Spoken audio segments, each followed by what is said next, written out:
ఏ ఊర్లో టీడీపీ వాడా నువ్వు ఆపబ్బా నువ్వు ఆగు మా వాడేస్తాడు ఎక్కడ ఇట్లా చెప్పడం కానీ ఇట్లాంటిది అది బెదిరింపా బుజ్జగింప ప్రేమ ద్వేషమా ఏదో ఒకటి ఓవరాల్గా అయితే అతని ఆధిపత్యం కింద నడిచింది వివేకానంద రెడ్డి. అవినాష్ రెడ్డికి అక్కడ గ్రిప్ లేదు. అవినాష్ రెడ్డి అది సాధించలేకపోయాడు. వివేకానంద రెడ్డి ప్లేస్లోకి అవినాష్ రెడ్డి వెళ్ళలేకపోయాడు. ఇంకోటి రాజశేఖర్ రెడ్డి లాంటి మనస్తత్వం జగన్మోహన్ రెడ్డిది కాదు. జగన్మోహన్ రెడ్డి స్టైల్ ఏంటంటే తను వెళ్ళినప్పుడు మీద పడిపోతుండాలా, ఎగబడిపోతుండాలా, కేకలేస్తుండాలా, చేతులకు దండం పెడుతుండాలా, అంతే ఉండాలి తప్పించి అందరినీ పంపించేసేసి మీరు పోండి అబ్బా నేను ఇక్కడే ఉంటాను 2-3 రోజులు నిదానం కలుద్దాం అని చెప్పి పంపించడు ఆయన.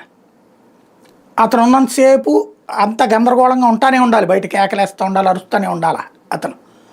అదే రాజశేఖర రెడ్డి అప్పుడు ఇట్లా అరుపులు కేకలు ఈ గొడవ తక్కువ. అక్కడ పులివెందులు వెళ్ళాడంటే వస్తుంటారు జనం, బయట అంతా ఉంటుంటారు, వాళ్ళందరికీ టెంట్లు వేస్తారు, భోజనం ఓ పక్కన నడుస్తూ ఉంటుంది.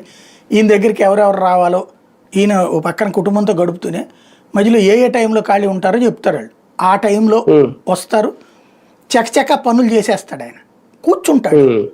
ప్రతి ఊర్లో ఆ ఊరు పెద్ద మనిషి ఓ 10 మంది అవతల పార్టీ వాడైనా సరే కలిసి వస్తారు.